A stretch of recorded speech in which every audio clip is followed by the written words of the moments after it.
नमस्कार पेंशन धारकों, सांवला गुरु में आपका फिर से स्वागत है। तो साथियों, आपको बड़ी खबर सुनाने जा रहे। तो खबर सुनने से पहले हमारे चैनल को सब्सक्राइब करें और बेल आइकन दबाएं ताकि हम अपडेट दे तो सबसे पहले आप तक मैसेज पहुंच सके। तो साथियों, खबर सुने विस्तार से। चलो खुशखबरी का सिलसिला शुरू करते हैं। आपको बता दूं कि ये अगर भाग 3 में पारिवारिक पेंशन भोगी का विवरण उपलब्ध है तो फिर से पेंशन भोगी से भाग 3 मंगाने की जरूरत नहीं होती है। फिर भी कोषागार अनायास में पेंशन भोगी को परेशान करते हैं और पारिवारिक पेंशन शुरू नहीं करते हैं। इसके साथ ही बहुत सारे पेंशन भोगियों की पेंशन संशोधित नहीं की गई है। उसी को देखते हुए एक महत्वपूर्ण आदेश उत्तर प्रदेश राज्य कोषागार निदेशालय की तरफ से जारी किया गया है, जो कि सभी मुख्य वरिष्ठ कोषाधिकारी को भेजा गया है और इस प्रकार से कार्यवाही करने के निर्देश जारी किए गए हैं। इस संबंध में दिनांक 19 दिसंबर 2022 को आयोजित बैठक में यह मत स्थिर किया गया था कि ऐसे समस्त प्रकरण जिनमें भाग 3 में संयुक्त फोटो तथा पारिवारिक पेंशनर का नाम एवं हस्ताक्षर का अंकन है, वहां पर विभाग से पुनः भाग 3 प्राप्त करने तथा तहसीलदार से वेरिफिकेशन कराए जाने की आवश्यकता नहीं है। ऐसे प्रकरणों में पारिवारिक पेंशनर का फोटो युक्त पहचान पत्र लेकर पारिवारिक पेंशन का भुगतान किया जाए। कोषागार निदेशालय ने यह भी अवगत कराया गया है कि 7वें वेतन आयोग की संस्तुतियों के अनुसार बहुत सारे पेंशन धारकों की पेंशन रिवीजन नहीं की गई है।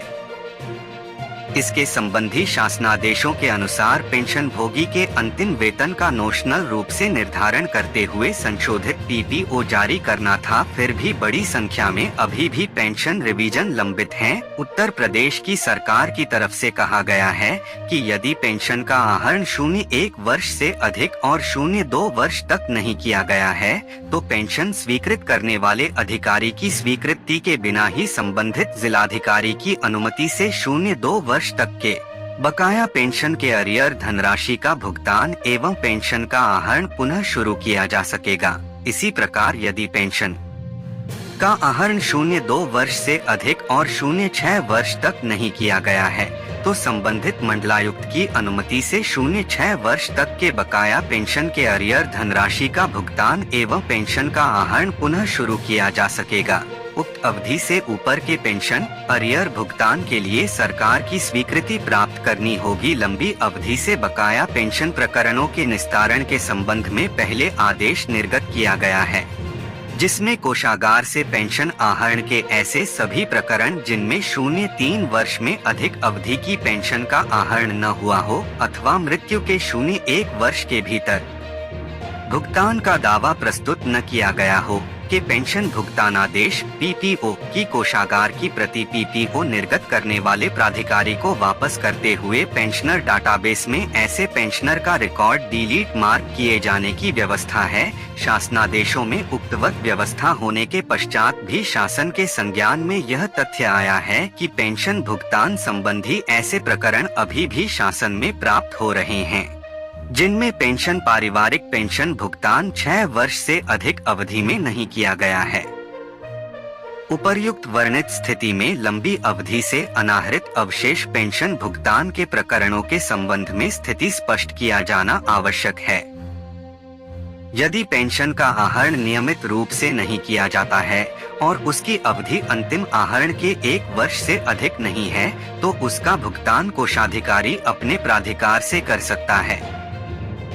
पेंशन पारिवारिक पेंशन भुगतान के ऐसे सभी प्रकरण जिनमें का आहरण 0.1 वर्ष से अधिक और 0.2 वर्ष तक नहीं किया गया है तो पेंशन स्वीकृत करने वाले अधिकारी की स्वीकृति के बिना ही संबंधित जिलाधिकारी की अनुमति से 0.2 वर्ष तक के बकाया पेंशन के अवशेष धनराशि का भुगतान एवं पेंशन का आहरण पुनः शुरू किया जा सकेगा।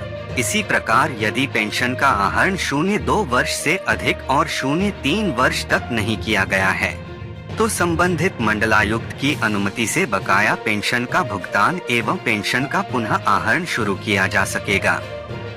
विद्युत विभाग के इस आदेश के बाद 50 साल या उसके ऊपर के जो कर्मचारी हैं उनमें हड़कंप मच गया था। इसके ऊपर बवाल होता हुआ देख विद्युत विभाग के सचिव ने फिर से एक आदेश जारी किया और अनिवार्य सेवानिवृत्ति के आदेश को वापस ले लिया। ऊर्जा मंत्री के हस्तक्षेप के बाद रविवार को निदेशक कार्मिक एवं प्रशासन विकास चंद्र अग्रवाल ने पूर्व में दिए गए निर्देश को निरस्त करने का आदेश जारी किया। इस आदेश के बाद अब 50 साल या उसके ऊपर के कर्मचारियों पे नहीं गिरेगी गाज। अब उनकी स्क्रीनिंग नहीं की जाएगी। कुछ कर्मचारियों ने इस पूरे मामले को ऊर्जा मंत्री ए.के. शर्मा को अवगत कराया था। उसके बाद इस मामले को ऊर्जा मंत्री ए.के. शर्मा ने गंभीरता से लिया। उन्होंने इस प्रकरण में विभागीय अफसरों को फटकार लगाई। इसके बाद उन्होंने इस आदेश को निरस्त कर दिया। पावर कारपोरेशन की ओर से 50 साल से अधिक उम्र वाले कर्मचारियों की स्क्रीनिंग करने का आदेश दिया गया था। विद्युत वितरण निगमों ने इसकी सूची बनानी शुरू की। कई निगमों ने समूह घ के कर्मचारियों के खिलाफ चल रही जांच रिपोर्ट, लंबे समय से अनुपस्थिति, बीमारी, कार्यकुशलता आदि के आधार पर स्क्रीनिंग कर सूची तैयार कर ली गई थी। 1 जनवरी 2024 से महंगाई भत्ता 50% हो चुका, लेकिन भत्तों में बढ़ोतरी नहीं की गई। आखिर इसके पीछे का कारण अब समझ में आ रहा है। इसको लेकर अधिकतर विभागों का कहना है कि अभी महंगाई भत्ता 50% को क्रॉस नहीं किया है, इसलिए हम भत्तों में बढ़ोतरी नहीं कर सकते। 7वें वेतन आयोग की सिफारिश के अनुसार जैसे ही महंगाई भत्ता 50% के ऊपर जाता है, वैसे ही भत्तों में 25% बढ़ोतरी की जाएगी। ऊपर इसी एक शब्द के कारण पूरा मीनिंग चेंज हो गया। इसी एक शब्द के कारण सभी विभागों का कहना है कि महंगाई भत्ता 50% पहुंचा है, लेकिन ऊपर नहीं गया है, इसलिए भत्तों में बढ़ोतरी नहीं की जा सकती। महंगाई भत्ता 50% होने के कारण कुल 48 भत्तों में बढ़ोतरी होने वाली थी। मुख्य तौर पर HRA, बाल शिक्षा भत्ता, hostel subsidy, tough location allowance, gratuity इत्यादि भत्तों में बढ़ोतरी होने वाली थी। संगठनों की मांग को लेकर एक बैठक नई दिल्ली विज्ञान भवन में आयोजित की गई थी। इस बैठक में पेंशन भोगी संगठनों के साथ साथ केंद्रीय मंत्री डॉक्टर जितेंद्र सिंह और केंद्र सरकार के विभिन्न विभागों के प्रतिनिधि मंडलों ने भाग लिया। इस मीटिंग में क्या क्या हुआ, कौन कौन से मुद्दों के ऊपर मुहर लगी, कौन कौन से मुद्दे खारिज किए गए, इसके मिनट्स केंद्र सरकार की तरफ से जारी कर दिए गए और इसको सभी पेंशन भोगी संगठनों के प्रतिनिधियों को भेज दिया गया है और सभी पेंशन भोगियों को इसके बारे में अवगत कराने के लिए निर्देश दिए गए हैं। इस बैठक में पेंशन भोगी संगठनों की विभिन्न मांगों के ऊपर चर्चा की गई और इसमें से कुछ मुद्दों को माना गया और कुछ मुद्दों के ऊपर पुनः विचार करने की सहमति बनी, साथ ही कुछ मुद्दों को खारिज कर दिया गया।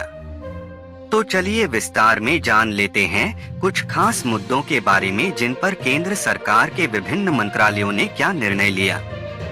पेंशन भोगी संगठनों ने मांग उठाया था कि पेंशन भोगियों की पेंशन में अतिरिक्त पेंशन बढ़ोतरी का फायदा 65 साल से ही दिया जाए।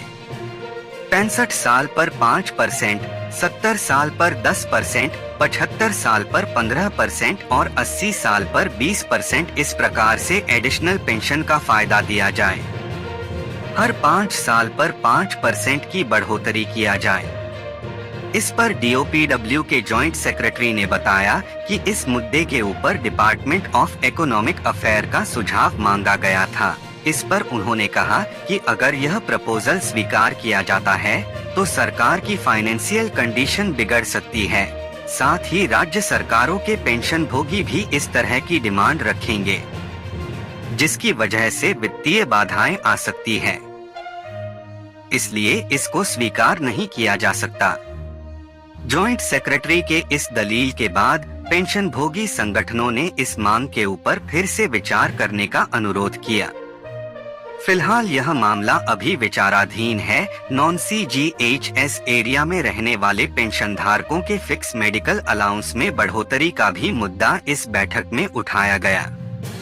फिक्स मेडिकल अलाउंस अभी 1000 रुपए है, जिसमें बढ़ोतरी किए जाने की मांग की गई थी।